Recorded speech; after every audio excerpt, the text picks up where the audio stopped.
To start a new chat, go to the left navigation panel and click on New Chat. When you click on New Chat, you refresh the context and start a fresh new conversation. You can start a new conversation by trying the suggested prompts below. Let's try this prompt. Explain how language models work using simple examples. Now let's select the model. Let's select GPT 5.2. Using the settings icon, you can adjust the thinking depth. Thinking depth is the number of reasoning steps an LLM model takes before coming to an answer.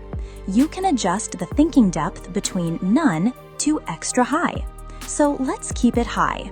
Then you can also adjust the temperature variable. It decides how random or creative the LLM's response would be. Lesser value means more focused, and higher value means more creative.